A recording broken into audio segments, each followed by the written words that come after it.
Here's an interview we did with keyboardist Tom Brislin a few years ago. And as we were releasing our complete series with original Kansas guitarist Rich Williams, Kansas singer Ronnie Platt, and their new violinist Joe Denenzone, well, we just realized we haven't released the entire video of Tom Brislin. So here it is for you. Tom Brislin is an amazing keyboardist, singer, songwriter, producer, very well known for his versatility. He was born in October 1973 in New Jersey, and he's played with so many great bands throughout his career. He joined legendary rock prog band Kansas in 2018, bringing his dynamic keyboard playing to the band. Before that, he worked with Yes, Meatloaf, Renaissance, Debbie Harry. To Yes fans, they'll remember the Symphonic Live DVD, where Brislin is featured. He's been called a true maestro and a wizard of the keyboard.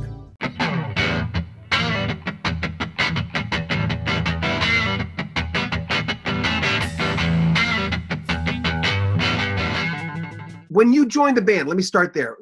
Did they tell you we're going to record some new stuff, or did you know at that point?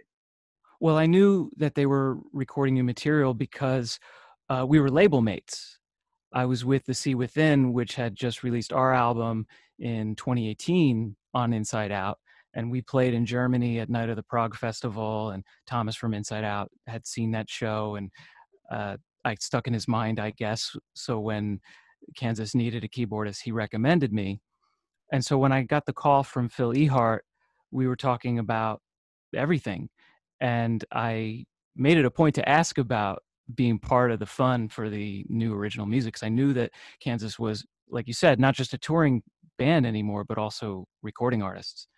So when Phil said, "We want you to be a member of this band," that's something that hasn't been said to me too much in all of my travels playing with all these different classic rock acts. And I enjoyed all those other experiences, but I've always also been a songwriter.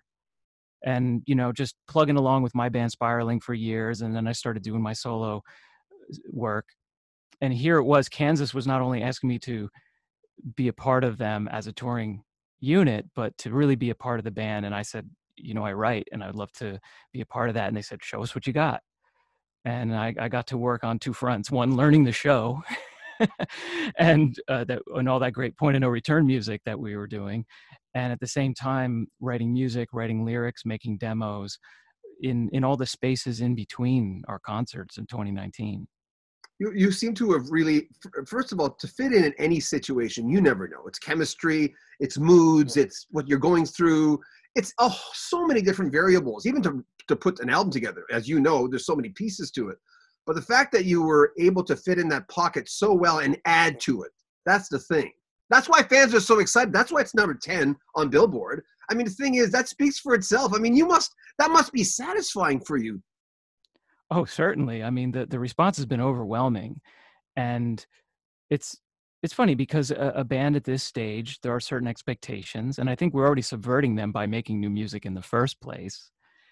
And then to have it perform so well so far is it's really rewarding. But for me, it's not so much about the accolades as it is the fact that the music is reaching more and more people.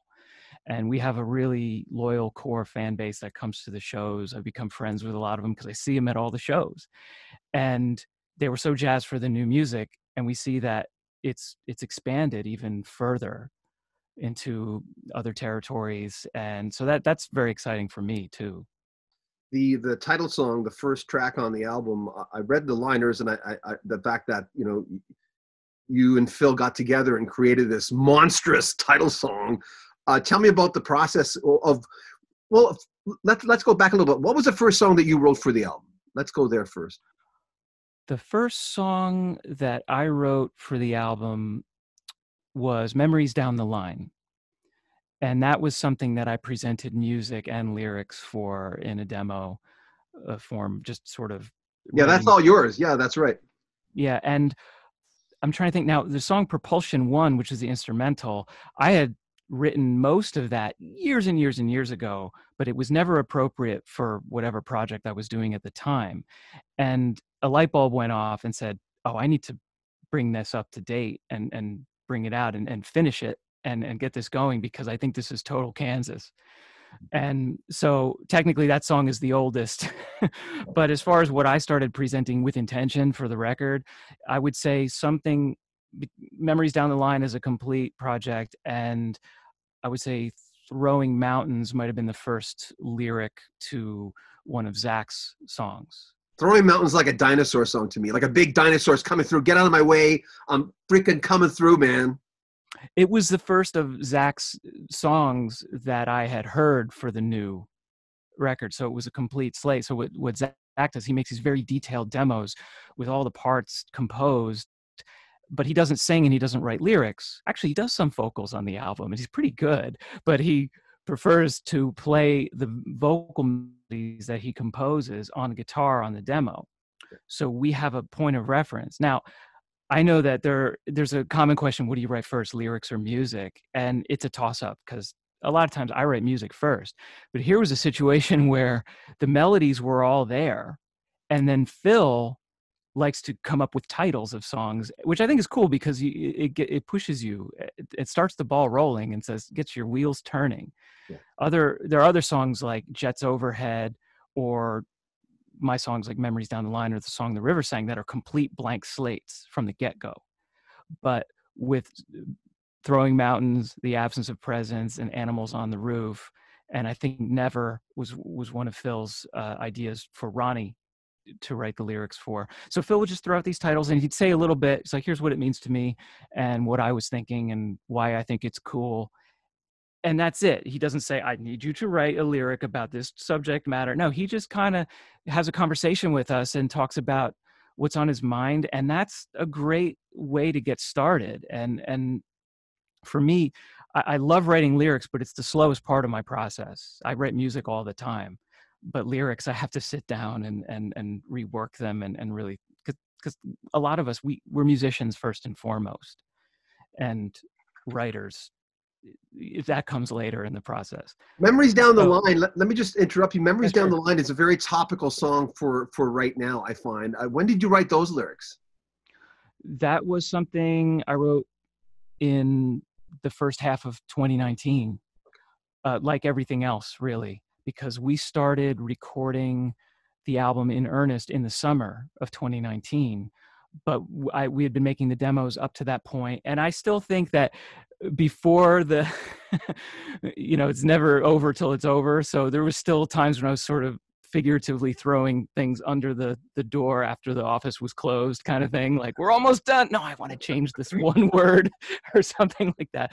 But Memories Down the Line, I wrote in the spring of last year.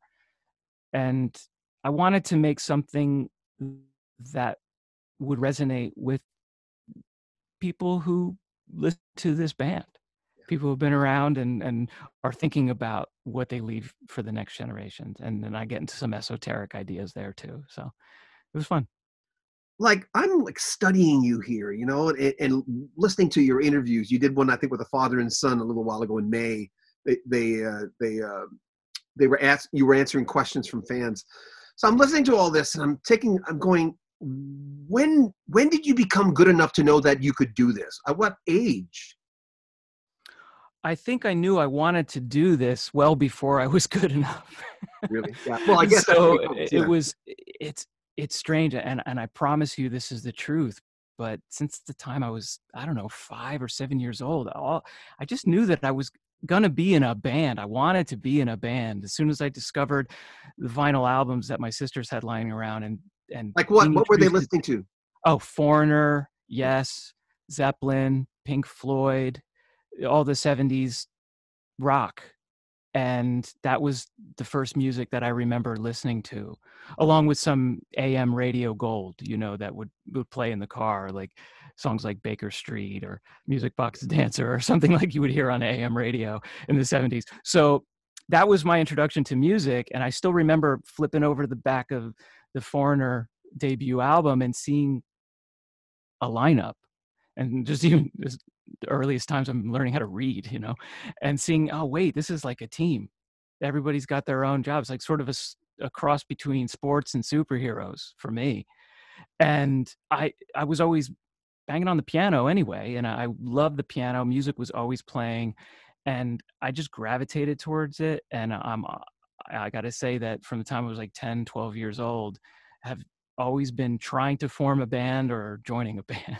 See, that's interesting. I've got 13 years on you, but you were discovering the music at a younger age at the same time, it seems, that I was doing it, because I was a bubblegum kid back then. I was listening to like the Starland vocal band. I was listening to ABBA, and I never got, you know how your ears mature after a while. I never had an older sibling that listened to anything but the Osmonds. You know, no disrespect to them, but if you're exposed to whatever you're exposed to, right? And you don't know what you don't know when you're beginning, so you go, this is it. I guess this is everything right here.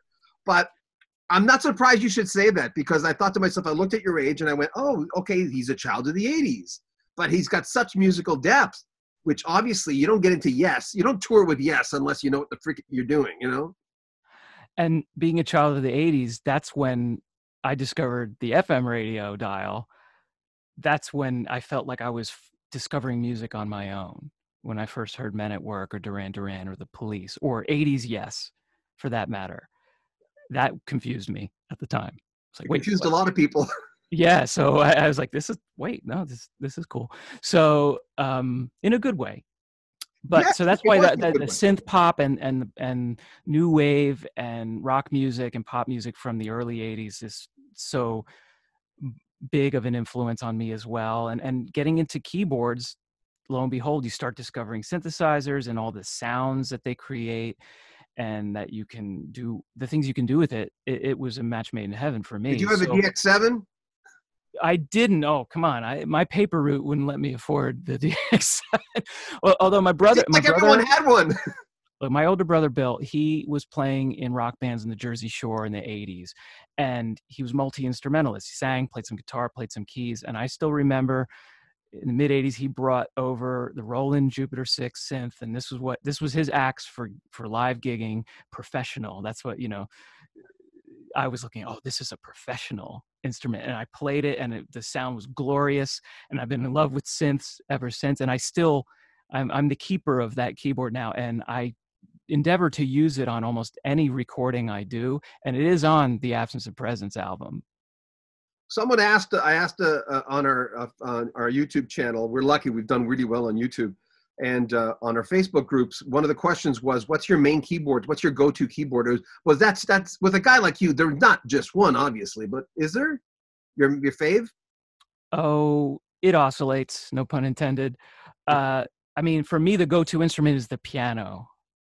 I as much as I love multi keys, and I do endeavor to be a synthesist as opposed to just a piano player who puts a synth in front of themselves, and that I love to develop sounds and to use the expressive controls that a synth offers.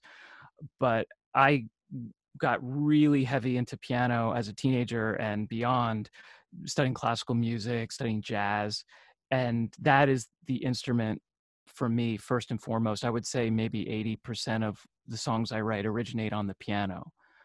But I have such an affinity for other instruments in the keyboard family. Like I'll geek out about Hammond organs, and then when it comes to the synths, I had the little brother of the DX7, the DX27, the one that mere mortals could afford.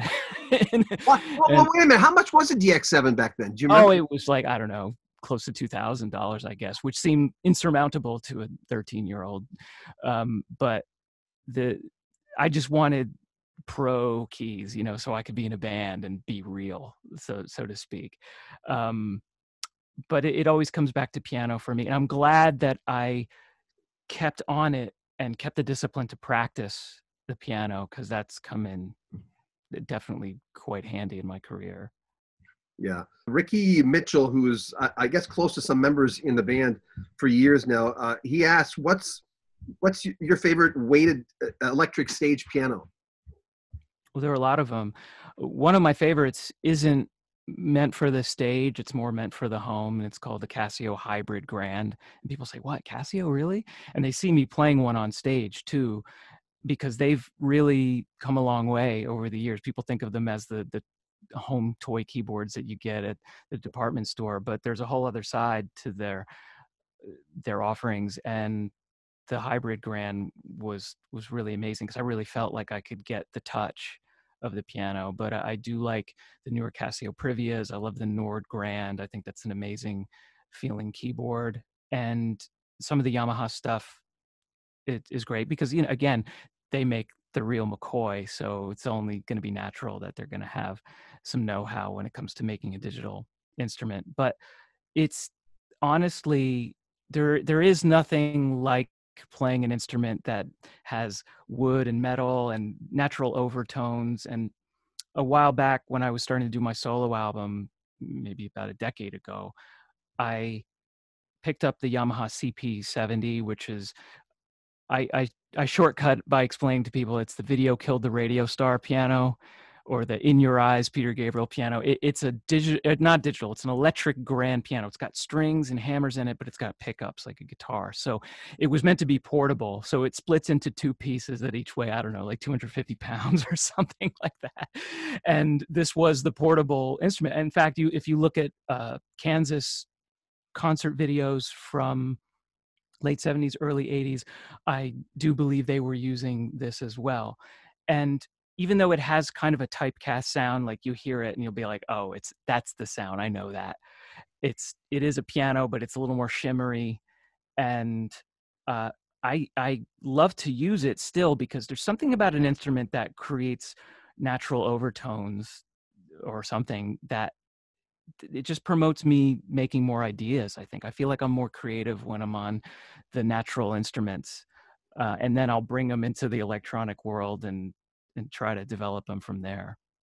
When the band was open to you bringing songs to the table, what was your first initial reaction? I mean, was it like so many things going through your head? Because you're obviously a guy with a lot of ideas coming from a lot of different areas. You're like, to me, you're a deep dude when it comes to music. So what was your reaction when they told you that? When you went home and you went, okay, where do I start? What, like? Yeah, well, I was super jazzed about it because that's what I wanted to hear. And I was like, finally. And actually the See Within was a precursor to that also, because in co-forming that group from musicians from all different bands, it was very important to me to be creative, because I released several albums with my band Spiraling and I released my solo album, but none of them were progressive rock. They were power pop, prog influenced. I called my solo album Cinematic Pop because it was a more intimate thing, but I used a lot of orchestration and a lot of sounds. But in the prog world, especially fans and supporters of mine that have jumped on board since the days of Yes, Camel, Renaissance, those progressive groups, a lot of people were saying, well, when are you going to create some prog rock? And the funny thing is that I have, but when I was a teenager, I had a prog band and we were playing Roundabout and Spirit of Radio and Point of No Return. And it's so fun.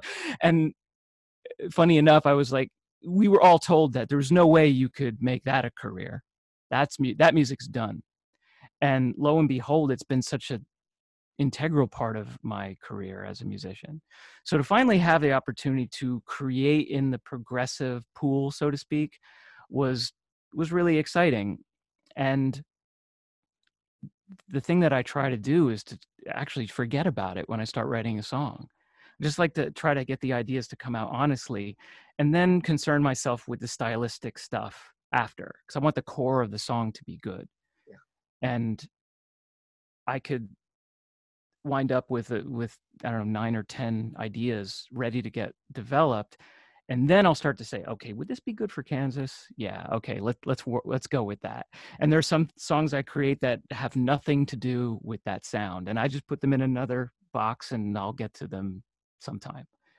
So I try not to over analyze it initially, or else the idea just gets killed, or it's a completely derivative thing, and I don't want to retread or copycat or do any of that stuff. Well, the derivative thing is an interesting thing, because sometimes it's like that Katie Lang Rolling Stone thing a few years ago, of where you're going, I didn't mean to do it. The ultimate example, of course, is George Harrison, My Sweet Lord. Was He's So Fine, right? He's So Fine. Yeah, of course, because they were ladies singing. But that's the ultimate example of did you mean it? Did you not mean it? It's so hard sometimes. I hear from so many classic rock guys are going, I'm copying myself. I can't help it. But you're coming in from, not necessarily you've got a long career behind you, but you came in, I would say, fresher than because this is your first album with the band somehow. And on some levels, well, you got 6 lyrics, you got three parts in music on this album. They were obviously very happy with what you came up with. I kept getting the green light, so I just kept working, and they were digging what I was bringing to the table. Phil did tell me beforehand just a little bit of guidance about he didn't want too much in the way of one-on-one relationship kind of songs. And I get it, because to me, I was saying this before, I think that's a close range sort of energy, zoomed in, so to speak. Whereas you think of Kansas and you think of the widescreen picture of the vistas and the wheat field and all that stuff. And some of the most enduring songs have been more big picture subject matter.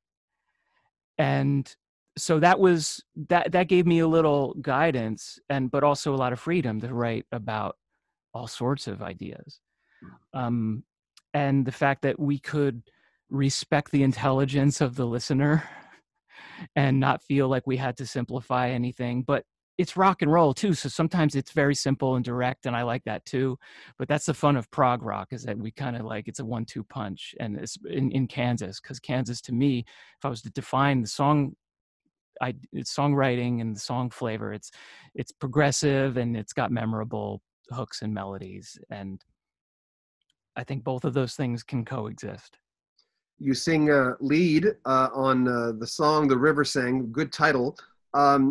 Another kick-ass song. I really love that song an awful lot. I'm going, there may be more leads in your future with this band, I would think. Possibly, and it's consistent with Kansas tradition, as you know, that you listen to a Kansas album and, oh, Robbie Steinhardt sings a lead on this song, or more recently, Billy Greer sings a lead on Summer, and it's part of the Kansas thing. I wasn't expecting to have any leads, because my voice is a little bit different.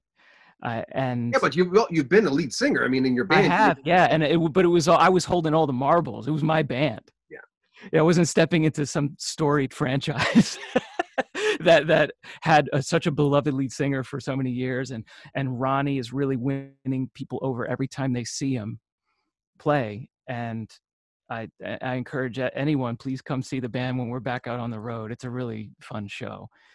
And so I would sing on the demos, including the songs that Zach wrote the music for. Like I said, he presented demos that had guitar playing the vocal melodies. So then when I did write lyrics and tested to see if they worked, I would sing on a demo version of it. And so every song that I wrote lyrics for, there was a demo with me singing it, but not expecting to do so on the final product. But Phil and Richard and the band said that this looks like one that we'd like you to sing. And they heard something in the demo that they wanted to bring into the album. So I was game for it. And Billy sings the harmony in it too. So we're all in there. Yeah. I really liked it. One of my favorite songs off the album, by the way. Thank you. You know, I talk to a lot of bands that have 1 or 2 original members, and I always ask the same question. I say, because I asked a question, because it's the Pink Elephant question. You know, you've got 2 guys from the beginning. What do you say when people say, hey, is it still Kansas anymore? Let me clarify. To me, this sounds like a Kansas album. This sounds like a really good Kansas album. Every band has a weak album here or there. But how do you respond if someone say, well, is it still Kansas? Well, I would say have a listen to the whole thing and come to a show. Yeah. And then draw your own conclusions. And I don't think it's necessarily up for debate either. It is Kansas. I mean, Phil and Richard have kept the tradition going. Billy has been a band member for so many years. David Ragsdale has a big history with this group, and it's got the blessing from Kerry Livgren. He came and sat in with us when we played in Topeka, and we all 8 of us on stage playing Dust in the Wind, and we do a little rehearsal before the show in one of the dressing rooms, which is great. I love being able to just warm up and vibe with the guys. And Kerry was just standing there hovering over me playing, and we're doing Hopelessly Human or Closet Chronicles, these real epics, and here's the composer literally over my shoulder observing, and no pressure or anything, but he, and after we were done, he just looked at me and said, you played that part right. It was like, okay, God, thank you. You seem like the type of guy, though. You seem like the type of guy. Let me interrupt you. That and they can kind of put you in any situation. You don't come unprepared. You don't seem like the type of guy that would ever be in a room. And I always tell my son, if you get embarrassed a few times, probably the best thing that could happen to you as a musician, because you'll never let it happen again. But you do seem like that type of guy. You come in, you're locked and loaded. You have to be, and you show respect to the band. Yeah. And the people who are putting their seal of approval on me, and they're saying, you're the guy, we believe in you. You want to prove them right. And I like geeking out too. I love digging into every nook and cranny of those Kansas songs. So it was fun and a little obsessive too. So yeah. I mean, but who wants to be that musician that shows up and is the one that's getting dragged along by the rest of the band? That is no fun. You know, Daryl Sturmer, who's the touring guitarist for Genesis, and Phil Collins, I asked him many moons ago. He's one of the few musicians I got to know. And he said, I was the only one who knew the songs. I said, what? He says, yeah, a lot of them kind of knew parts and stuff. But speaking of that, what Kansas song did you know without, if not knowing you were going to join Kansas, what song did you know, like right off the bat, you just knew before that? I can't honestly say that any of them were in the buffer, ready to rock. But I could say that I would know the forms of the big ones: Point of No Return, Carry On Wayward Son, Dust in the Wind. Those I could play in my mind and know a lot of it. But I didn't want to take anything for granted. Even with those songs, I wanted to really do a deep dive. And on a technical standpoint, it's easier to do that now than it was 20 years ago when I had to learn all the Yes music for the symphonic tour. Because back in 2001, I had a CD or CDs, and that was that. And I played in quick pause and then figure the part out. And if you were to slow anything down with a tape recorder, it would move the pitch of the music down, and that would throw me off a little bit. So nowadays, digital technology, there are all these applications that allow you to slow the music down without changing the pitch, or vice versa, and also use some audio algorithms to kind of attempt to isolate certain instruments. That's difficult to do because it's a stereo mix. It's a left and right. Those are your two channels. But I was able to use some software to isolate certain bands of the stereo field. I don't know if that's a little oddball to say. But then I would hear in a song like Paradox, there's this wild clavinet part going on. And for those who don't know what that is, that's the Stevie Wonder Superstition keyboard, mostly associated with funk, but a lot of rock bands like Kansas and Foreigner, Emerson, Lake and Palmer, they use the clavinet too. And it can feed back like a guitar. It's got strings in it. And it's just such a great instrument, one of my favorites. And so I was so blown away. I was like, oh, there's great clavinet in this. And so I'm trying to learn how to play the clavinet and also hit all the other marks at the same time. And there were moments when we were first playing together when Richard and Phil would look back at me and they'd look at each other and they'd clap like, oh yeah, you remember that thing? You know, because it's sort of hard to hear on the surface. And so over the years, it was just sort of left behind, like just a little details here and there. And I wanted to approach it like I was a person in the audience who just really loved Kansas music. And I wanted to be like, oh yeah, there's that thing that I haven't heard in years. And so that's why we did Song for America. And I was like, what do you think about bringing the piano break back? Of course, giving myself more work to do and more responsibilities. But they're like, all right, we'll film yourself doing it and show us, and we'll make a decision after that. So I made a video, and they said, all right, it's back in. How did you get the Yes gig? So many people asked me to ask you that. I was Meatloaf's pianist from late '98 into 2001, and work that I did with him was a studio album called Couldn't Have Said It Better. And around that time we were making the album, Yes had heard about me through my working with Meatloaf. They had the same management at the time, so it was more possible for people internally to say, well, check this guy out. Because you know how they're always wanting to get Rick Wakeman back. And he was on a tour of his own that year in 2001, playing big venues. And so they knew that they had a chance of getting him back the following year in 02. And I think the wheels turned internally saying, okay, well, let's use an orchestra instead of a keyboardist. That was the first idea. And then I guess that idea didn't hold very long. And then it was, well, let's use an orchestra and have a keyboardist in the orchestra to play some piano and organ. And then that was an idea that was on the table. And then John Anderson calls me and we're talking and he's like, I'm not going to do the voice, but I'm going to say he wanted everything. He said, I want every keyboard sound that you've ever heard on these Yes albums. And I hear that you sing too. So we want you to do backing vocals, which isn't usually a responsibility of a keyboardist of Yes. And I really loved that because I got to double Chris Squire on a lot of backing vocals, and there is nothing like it.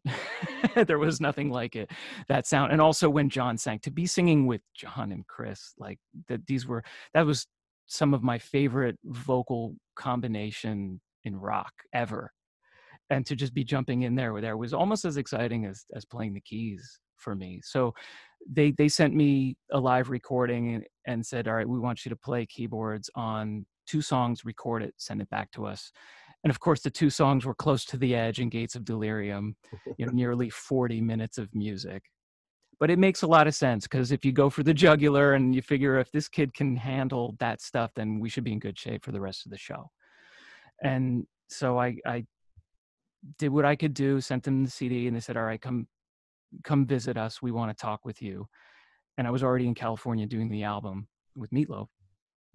So after that was done, I met them. I think they were recording Magnification album at one of Trevor Horn's houses. I think they had a mobile rig in there, and it was very pleasant atmosphere. They were just like creating music, writing songs, hanging out, making dinner. It was very homey vibe. And I showed up, and they didn't know what to make of me. They looked a lot younger. And they're like, this kid's going to play Yes music. And then when I started talking to them, they realized that I was a big enthusiast of Yes music and that I would take care of business. And then they heard the CD. So that was good too. So then I got the shot, but they said, you're going to be on for this year. And then Rick's coming back next year. So it was a predetermined amount of time that I would be part of this. Because of that, I think also they didn't really want to assert my personality. They didn't put me in the tour book, the program that you could buy. I'm not in there. I'm listed on the DVD of Symphonic Live as additional musicians, plural, and there's just me. But thankfully, retroactively, the guys in the band have sort of christened me an official Yes band member if you look at Yes World. And I still have a good relationship with those guys. And when I saw them on Cruise to the Edge in 2019, right after that cruise, I was playing with the Sea Within. I was going to jump on another cruise ship and begin my tenure with Kansas. All the Yes guys were super excited about it for me. They were really happy to see that I was becoming part of this group. So that was nice to get that encouragement from them as well. The instrumental, what we touched on a while ago, Propulsion 1, is there another one? Is there a Propulsion 2? And by the way, that's an amazing song. I love that instrumental. Thank you. We shall see. Oh. We shall see. Maybe there will be a Propulsion 2 in the future. You put Propulsion 1 for a reason, though, didn't you?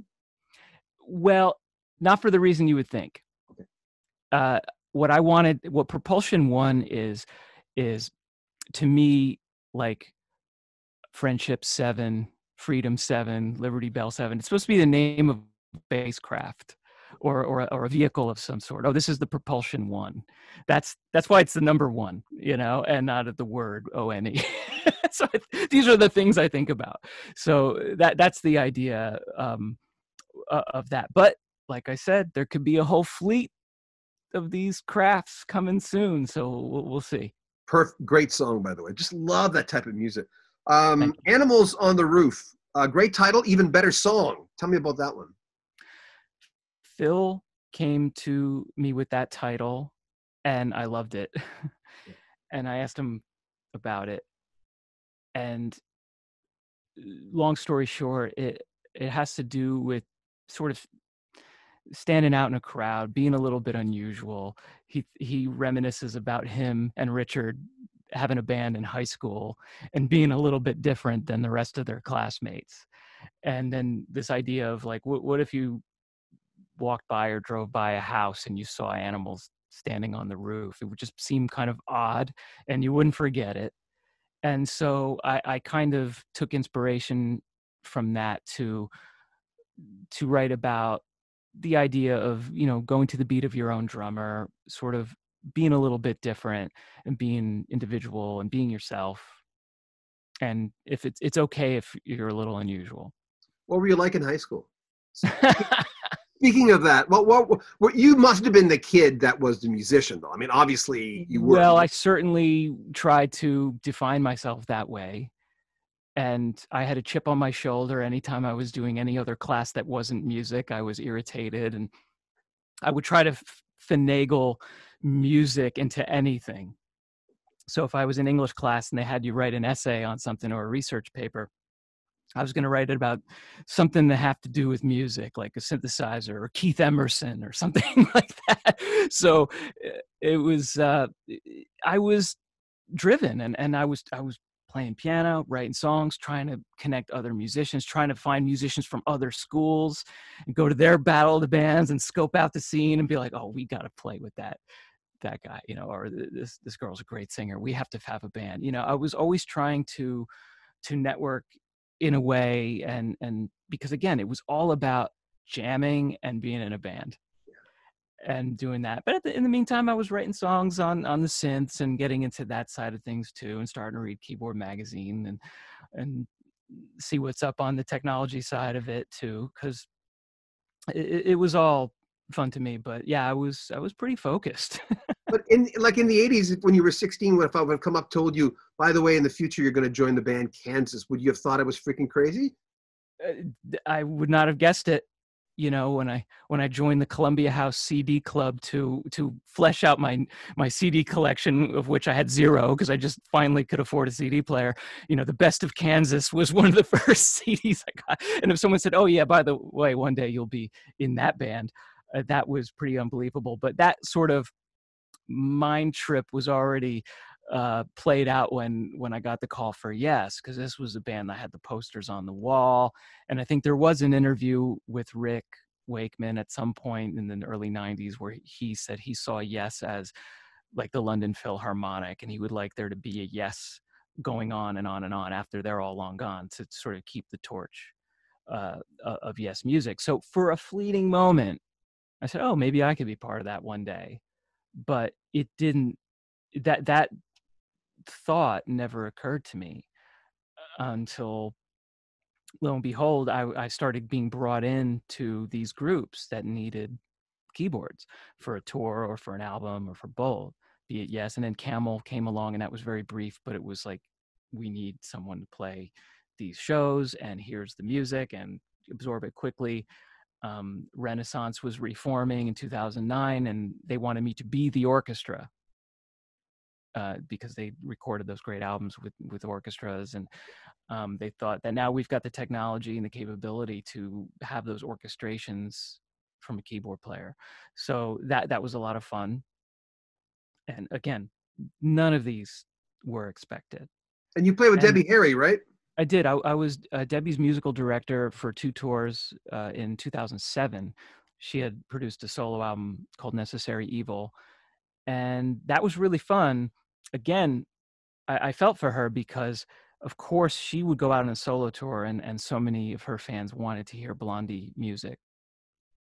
But Blondie was still together. They were just taking a break. And so she didn't want to do an end run around her band.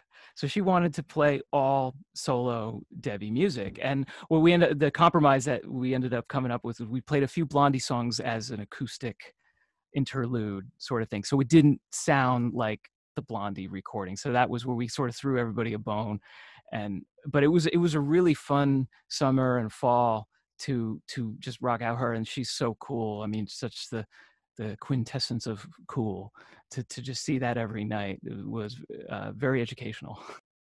Emmanuel asks, who in Yes did you feel the greatest rapport with? It it varied from scenario to scenario. For instance, I was talking about Chris Squire in the vocal department. He really wanted to get with me and to bring those lush harmonies to life. So we had a bond there, and he would also interact with me on stage the most. He would come up to me, and we'd jam out together during ritual or something like that. And so that was a great rapport. Post Yes, I would say I been in the most contact with John Anderson. We've worked together on a few other projects, including the Anderson Stolt album in 2015. And so, and I've always tried to see him or any of the Yes guys when they're in town. So it was always good. It's always good to see everybody. I have good conversations with Steve Howe or Alan White, and even the people in the band that I didn't play with, like Billy Sherwood or Jeff Downs. Um, it's a good environment. And I did even interview Rick Wakeman for Keyboard Magazine the following year after I did Yes Symphonic. So it's been really cool to get to know these guys even off stage and just talk music or talk whatever. Two big families, huh? Kansas. How about Rite of Passage? You've made it. Again, I'll say it, to be able to go into the room and get it done with such iconic music and band members and know the guys. They know you. They know who you are. You're part of the family. That's nice. Yeah, and what I love about Kansas, among other things, is that they want to play. Like, given their druthers, Phil would pick up a pair of drumsticks and play drums right now. Richard wants to play guitar. He loves doing it. So why would they stop? And why not start creating new music or bringing in people like Zach, Ronnie, myself, or Billy, who write music and want to create to the band. And I know that Dave Ragsdale loves playing new material as well. So that's a real cool part of it. And when we have our rehearsals, and sometimes we just start throwing out random songs by whoever. We can jam on a Procol Harum Oh, is that tune right? or Spencer Davis, just a little bit, or I'll surprise Richard with, my love of the Ventures or something like that, and it's just everyone wants to play, and that's what it's about, really. So I feel really good about that. You're still doing what you were doing when you were a kid. You're still in that vein. You're still wanting to, like, what happens if I touch this? What happens if I play with this guy? That's all that excitement of experimenting and wanting to do it. And just like you said, playing. Yeah. And to not forget about that childlike wonder. Yeah. Is important, because anything can get to be old hat if you do it too much and if you just go through the motions enough times. But if you just remind yourself of what it was like when you got your first guitar, first keyboard, first set of drums, and what it felt like when you played your first gig or things like that, and you still want to develop and grow as a musician, but never forget that excitement that you had. And even on a deeper level, one of my favorite jazz pianists, Bill Evans, once said that you become an expert. I'm paraphrasing, but you become an expert at something, but then you have to step back and observe it with the naivete that a child might possess, because you want to sort of listen with an innocent ear. And I think that goes for the music and also for a career in music, because when I was 19, I was saying yes to every gig that came my way. Playing lounge piano, yeah, do it. Playing church, yeah, do it. Playing a wedding band, yeah, okay, I'm on the gig. And then I'm on the break and I'm in the car listening to radio trying to figure out new songs. It was just like this insatiable appetite. And I was thinking that, okay, some of the musicians that I would play with on the weddings and stuff were older and seasoned and sometimes embittered, because maybe their rock dreams didn't come true. But it was I saw it in a way. I was like, all right, well, I don't want to be that guy who's just tired of it all. and you have to psych yourself out sometimes. You have to remind yourself, okay, even though I've played this song 1,000 times, like you ever see those videos on PBS where they show a parade of these classic artists doing their one hit? Yeah, yeah, of course. And you got to think, wow, they some of them do such an amazing job. And then I started thinking, wow, that artist has sang that song over and over and over again for decades, and yet you still just see them in a vacuum in one performance, and it looks like they're giving it their all. That's professionalism. And you have to generate that in yourself, but also remember what it means to people, remember how you felt when you first got into it. And so there's a little bit of psyching out yourself sometimes has to be done, but I think that's the way to keep it fresh over the long term. Yeah, well said about the PBS. I just talked to Bobby Rydell, who sang Volare, in 1960, the year I was born. And I tracked him down because I remember going, oh, I love that song. And his version of it became such a big hit. And I asked him the same question. He says, the second you're on your downward spiral, he says, I'm old. I should be dead. I drank too much. He said, oh, very transparent. But he said, the second you don't do that, you're on your way out. He said, that's how he looks at it. He says, you gotta perform it the way you perform it.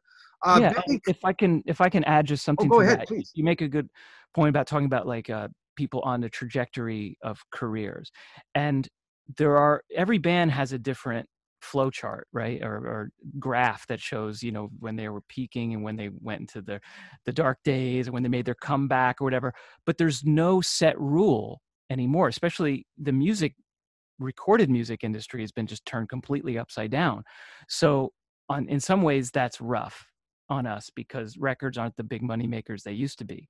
But on the other hand, there are no precedents for what can happen, that a band like Kansas gets in the top 10, or we're on the number one rock album in Sweden, in a whole country's rock chart, and so there are no rules or saying, okay, this is a band that had their time and now they're just going to play their greatest hits concerts and that's that. No, we're writing new chapters because we can, and we can just write our own script on how the Kansas story plays out. Yeah, well put. It's Jeff Shamel says, what are you listening to? What am I listening to? I listen to a lot of funk and modern intelligent funk and jazzy music, groups like Snarky Puppy, Wolfpack, Thundercat, Mono Neon. I just love that stuff because it grooves so much. Snarky Puppy, is that Larnell Lewis? Oh yeah. Yeah. And so, and also getting into acts that I may have overlooked a little bit from years past is always fun. And I've been listening to a lot of Massive Attack, and I never really gave them the deep dive. And I love the production and the vibe and the groove on those things. But then I'll turn around and just dig into some Joni Mitchell or something. It's all over the map for me. Have you seen Laurel Canyon, the documentary? Yes, indeed, I have. That's a great one. I just watched it the other day, and a friend of mine in Nashville is setting me up with some of those musicians, because that's a lot of my ilk on my channel too, because I've interviewed half the Eagles, and talk about hard interviews to get with those guys. Woo! Buddy Gott says, favorites. What's your favorite song on the new album? You're allowed to like your own songs, because you almost have to. It's a loaded question. I can't give an unbiased answer. I really love the way the band brought Memories Down the Line to life, and because when you bring a song that's ready made and complete, and it's your baby, and you bring it to musicians who interpret things their own ways, I love the way that they did it. And so it made me feel even more bonded with the group. And it's so that particularly is special to me for what the band brought to that song, I would say. It's strange. As a lot of people would think that before listening to the album, I mean, I listened to their last few releases and liked them, especially like this album.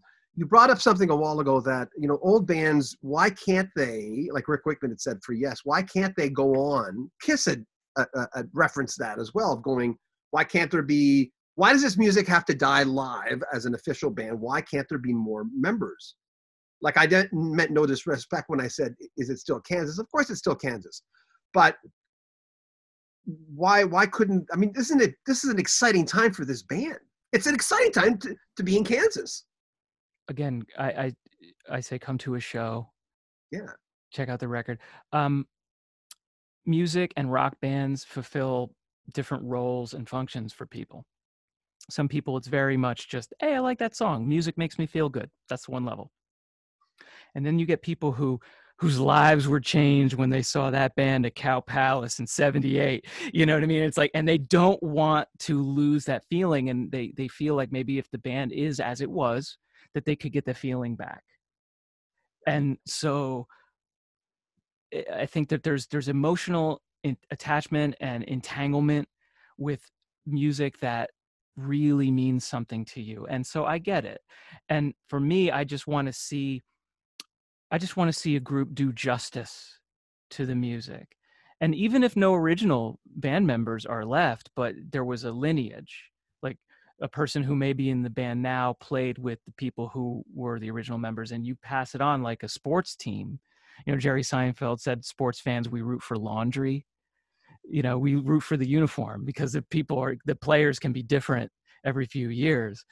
And so I don't know if it's like that for a band, but I think our job is to do the music justice and to put on a great show and make meaningful albums that we put our maximum effort into, and our heart and our soul, and to build on the tradition. Because again, it's not like we were just some randos that just seized on the name Kansas right. and saw it as an opportunity. No, this is a line. This is down the line, you know. It's it continues to go.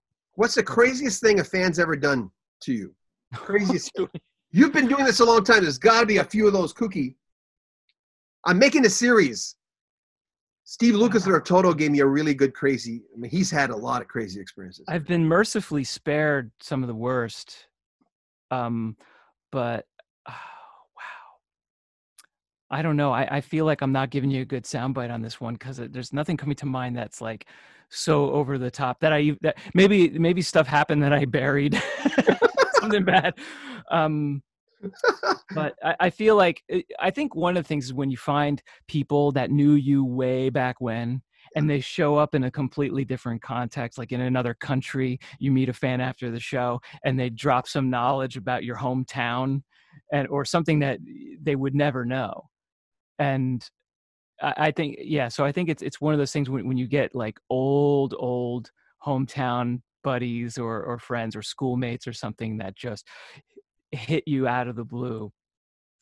Most embarrassing thing, Daryl Sturmer of Genesis said he fell off stage. I said, everyone's fallen off stage, but most embarrassing thing that's ever happened to you on stage. See, I saved the kooky questions till the end. Well, it's always those technical glitches that in the moment you're just humiliated and you're just like, you want to just explain it all to everyone. It's not my fault, and the Millennium Falcon doesn't go into hyperspace. You're just like, no, this is not my fault. It's supposed to work. And so, yeah, it's Billy Joel says you do it again, so it means you meant it. You make the mistake. Right. Yeah. And so I think we rely on computers. A lot of the sounds that I play on my keyboards are driving tone banks on the computer that give me the ability to recreate like a dozen sounds at any given time with 4 keyboards. That's the plus. The minus is that you're working with computers and they can be unpredictable. So there are times when you go to hit your big moment and nothing comes out. That happened. I filled in on keys for a couple shows for Dennis DeYoung and the Music of Styx, and sometimes I have a lot of work to do because he wants to just go out and sing lead on a song and not worry so much about the keyboard. So there's plenty to do, even with Dennis on keys, and certain sound effects like intros to Mr. Roboto or something. Somebody tripped the power between the sound check and the show and erased the bank or something. And I went to hit the intro and nothing is happening. And Dennis is looking back at me like, oh, are you are you not doing this right or something? And I'm like pointing to my finger, playing the keys that are supposed to trigger the sound. And I'm like, it's not happening.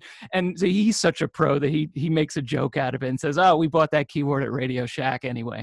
So that's, he knew how to just keep it going, and we came back to it.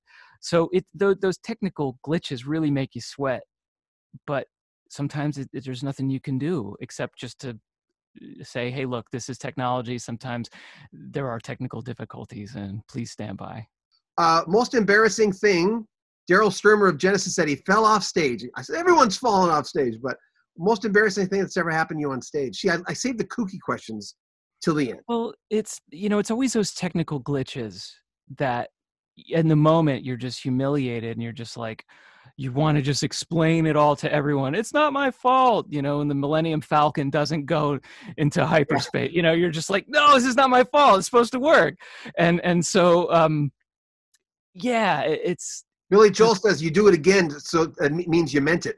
You make the mistake. Right. Yeah. And so I think we rely on computers. A lot of the sounds that I play on my keyboards are driving tone banks on the computer that give me the ability to recreate like a dozen sounds at any given time with 4 keyboards. That's the plus. The minus is that you're working with computers and they can be unpredictable. So there are times when you go to hit your big moment and nothing comes out. That happened.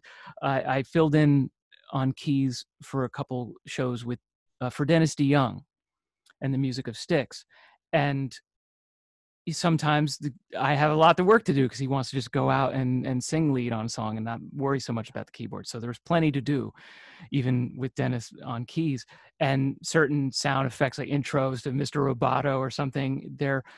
Somebody tripped the power between the sound check and the show and erased the bank or something. And I went to hit the intro and nothing is happening. And Dennis is looking back at me like, oh, are you not doing this right or something? And I'm like pointing to my finger, playing the keys that are supposed to trigger the sound. And I'm like, it's not happening. And so he's such a pro that he makes a joke out of it and says, oh, we bought that keyboard at Radio Shack anyway. So that's, he knew how to just keep it going, and we came back to it. So those technical glitches really make you sweat, but sometimes there's nothing you can do except just to say, hey, look, this is technology. Sometimes there are technical difficulties, and please stand by. The 2021 looks like when everyone's coming back. I'm wrapping up seriously. What are you hoping for that in the future? I mean, you look like you're firmly in this band. You're a great fit. The future looks bright. If COVID can get under control. Yeah, if we return to a place where everything can be done safely and we're rocking on the road again, I think that it's going to be interesting because typically and historically you release an album, you tour it, there's the promotion cycle and everyone's talking about it, and then it goes into the sunset, and maybe you get a few time-tested chestnuts from... Can you hear my dogs? I'm sorry about that. They want live music to return is what's happening. So with this weird situation, I feel like the absence of presence is going to have a second life, because then once we finally get back on the road and we're playing some of this material live, and not only that, but now our audience has lived with the album for a while, so it won't be such an unknown or like, oh, this is the time to go to the bathroom and get a hot dog song. They're gonna be like, oh, I was waiting for Throwing Mountains or whatever it is that we play. That's what we want. So it could be, there could be some good to come out of it in that regard, whereas the album gets another life, so to speak, and that's what I'm hoping. Remember, Rock History Book is where we put all our full-length videos. Rock History Music, our other channel, is for the shorter videos, the little snippets. If you want to make a donation to the channel, there's a PayPal link in the description. Join our Patreon, get early access to our videos. Or go to our swag store. You can buy a Rock History Book or a Rock History Music t-shirt, a coat, a cap, even a phone cover. And subscribe to our channel, share our videos, like them, and comment on them as well. I'm John Bowden. This is Rock History Book. Take care.